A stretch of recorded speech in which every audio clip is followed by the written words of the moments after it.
I got a question for you, Tank. At 147, how does a fight with you and Terence Crawford look? Damn. 147. Shit, if I 147. tap that chin, you know he going to sleep. I already know. I already know he he ain't is. got no chance. I already know he is. He said no chance. The fire between Tank and Crawford is still spreading across the boxing world, and it looks like these two won't stop anytime soon. For years, Crawford and Tank have gone back and forth debating who could put the other to sleep. But recently, the conversation has shifted from knockouts to net worth, and even who has the bigger wife, literally. Once Tank made things personal, it was only a matter of time before Crawford and the fans fired back. After Tank teased a potential fight between the two, Crawford had enough. He decided to deliver the bitter truth straight to Tank's face. With zero patience left, Terence Crawford took to X and dropped a blunt message. Stop being scared and fight. Shakur Stevenson and GervontaDavis before. Right, grow some balls and fight Shakur, Keyshawn, and stop being scared. That's probably why you ran your girl over and beat her ass, because she know you ain't got no nuts, my people. You know? And then right there, Gervonta pretty much insinuated, if I was to fight Crawford, I'll make him look little. Then they both said, yeah, I want dudes to see me and try something. That would be his last going for greatness. And then Terence said, go for it. GervontaDavis are more than just fighters. They're close friends of Crawford, with Keyshawn even considered his protege, trained under their mutual coach, Brian Bomac McIntyre. But let's be honest, GervontaDavis hasn't exactly proven himself on the big stage yet.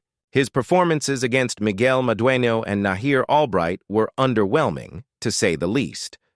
Fans are also quick to point out his refusal to face Cuban phenom Andy Cruz, who dominated him 4 times in the amateurs. This is the level Crawford believes Tank should be competing at, not constantly throwing his name around without backing it up. And while there's some controversial truth to Crawford's words, a portion of fans actually believe GervontaDavis speaking about you. Is that ever a possible fight? Yeah, if he want to dare to be great, he can be like all the other fighters that's moving up 2 weight classes and, daring to be great. You would fight him. Man, tell him to come up there. He got to come to win 54. He said I got a glass chin, so tell him to come and touch it. Wow. GervontaDavis has built a reputation as a box office superstar. He knows his worth, and he has no intention of giving GervontaDavis the spotlight, especially when Keyshawn doesn't bring a fan base or marketability to the table. Then there's Shakur Stevenson. While technically brilliant, Stevenson has often been labeled boring by critics due to his overly defensive style. Even Eddie Hearn, who signed Shakur hoping to turn him into a global sensation, may now be facing an uphill battle trying to market him in the U.S. From Tank's perspective, a fight with Shakur just isn't worth the risk or the effort, especially if he's the one expected to carry the entire promotional weight. But Crawford wasn't done. This time, he took things up a notch. In a scathing tweet now deleted, Crawford mocked Tank's character and even brought up personal controversies. That's probably why you ran your girl over and beat her ass, because you don't got no nuts, and she knows it, Crawford tweeted, ending the message with a laughing emoji. Now we've seen plenty of rivalries in boxing, but few have escalated to this level, especially between 2 elite fighters. Most beefs stick to career stats, fighting styles, or legacy debates. But once family and personal dirt start getting thrown around, that's when things get out of hand. These jabs are brutal, and they show just how deep this feud has become. Crawford isn't just questioning Tank's boxing choices. He's going after his pride, and Tank Davis didn't take the insult lying. This comes after Tank accused Crawford of chasing paydays instead of greatness. According to Tank, Crawford's recent call-out of Canelo Alvarez for a potential fight in Saudi Arabia has less to do with legacy and more to do with securing a massive retirement check. Y'all really think he's chasing greatness? Tank posted on X, he's not. That's what he has to do to make decent money. And the numbers seem to support Tank's claim. Crawford's last fight against Israel Madrimov reportedly pulled in just 75,000 to 100,000 pay-per-view buys, a far cry from the blockbuster numbers Tank delivers every time he steps into the ring. You got guys who are really, really, really good, and they're not really hell-bent on becoming a star. I put you in that category. I put Terence in that category. Maybe Shakur, where they feel like they don't really want to, like, Terence ain't bothered about going to Premier. He claims that moving up 2 weight divisions to fight the unified super middleweight champion is about one thing: legacy. According to him, it's not about the money. It's about cementing his place in boxing history. But Tank isn't buying it. To Davis, Crawford's leap up 2 weight classes, without first proving himself at 168 pounds, feels more like desperation than ambition. Fans are split on the matter. Some applaud Crawford's boldness and hunger for greatness. Others side with Tank, believing that the Canelo fight is more about chasing dollars than chasing glory. The tension between Crawford and Davis isn't exactly new. It started brewing after Crawford's dominant victory over Errol Spence Jr. While Crawford was still basking in the glory of becoming the undisputed champion, GervontaDavis made headlines by claiming he could beat Crawford at 147 pounds. Crawford, appearing later on The Breakfast Club, responded with calm confidence, reminding everyone, there are levels to boxing. If he comes up to 147... How you feel about that fight? Is it even possible at a catch weight? Nah, ain't no catch weight. You come up to 47. Not even entertaining a catch weight. No, I'm not. He's a champ though too, undefeated. And what champ? Come on, man, tell me what belt. You know boxing. You forgot Devin Haney is undisputed. Devin Haney got all the belts. He the champ. Nobody else the champ. I'm gonna come up here where the big boys at. All right. Has his eyes firmly set on Canelo Alvarez, a matchup that promises both legacy and a massive payday. Meanwhile, Gervonta "Tank" Davis already has his next opponent lined up, Lamont Roach Jr., with a fight scheduled at the Barclays Center on March 1st. That leaves fans of both fighters wondering, is this all just talk? Or could we actually see a future where Crawford and Tank step into the same ring? What makes this rivalry even more fascinating are the controversial takes surrounding it. Some fans and analysts argue that Crawford is punching down by even entertaining beef with Tank, who fights at 135 lbs. Tank is significantly smaller, and a fight at 147 or beyond would likely be a mismatch. On the other hand, others believe Tank's confidence is misplaced. Ego. Like if you hear somebody like Tank say, 147, I knock Bud out. Well, he just talking. Mm-hmm. You know, he got the confidence in himself that he believed that he can do that because he's been knocking all these fighters out that he's been in the ring with. You know, so no knock to Tank, but there's definitely levels. You know? And the debate surrounding this fight also brings up the involvement of the Saudis in boxing. While some fans, including Crawford and other boxing figures, are throwing jabs at Tank. For resisting this new direction, there are those who actually thank him for trying to keep boxing true to its roots. Even Tim Bradley recently let Tank Davis know that he respects him for not bending the knee to Saudi money.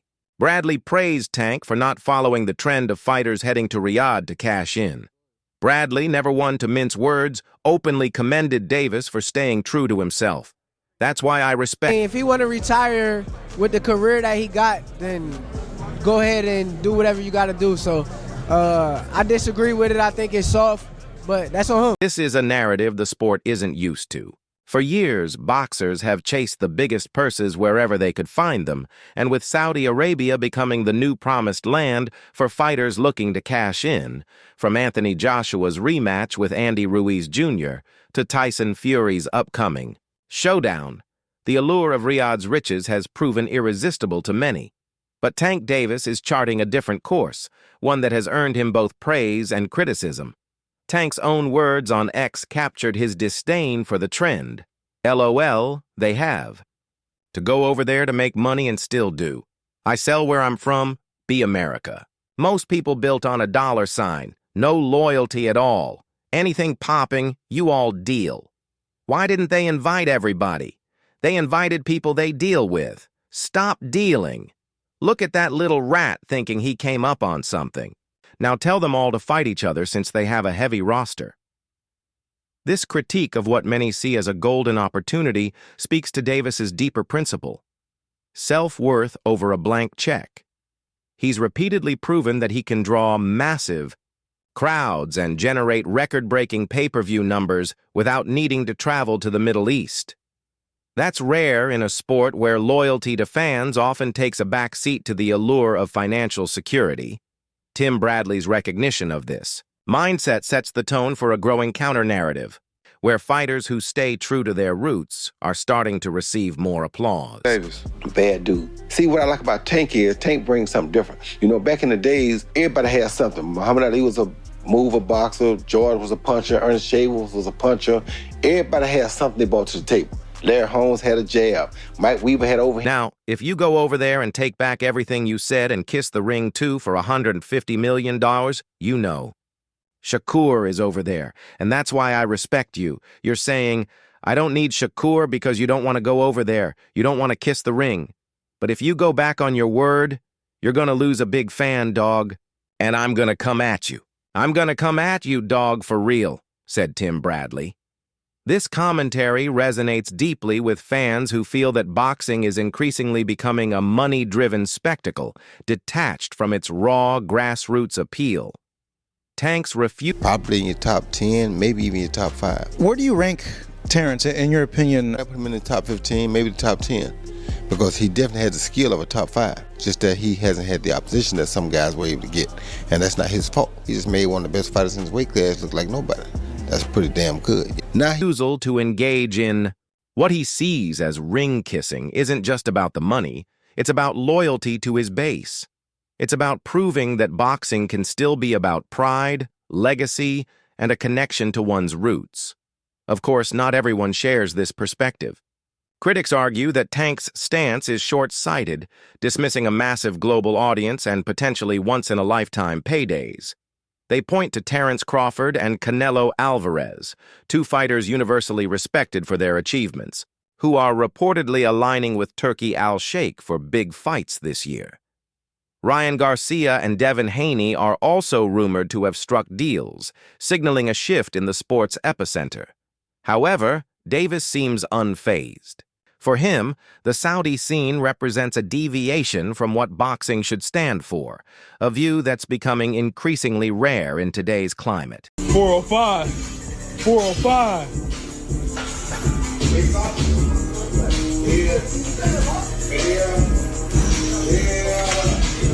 There you go. Fans on social media are equally divided.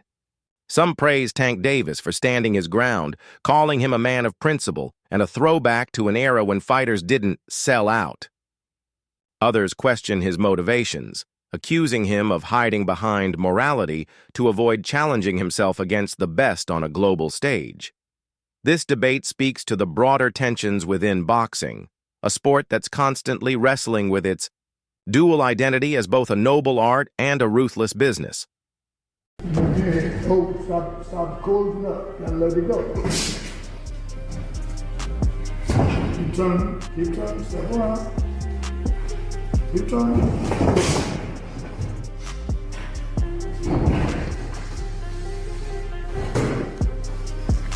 But how do you see things?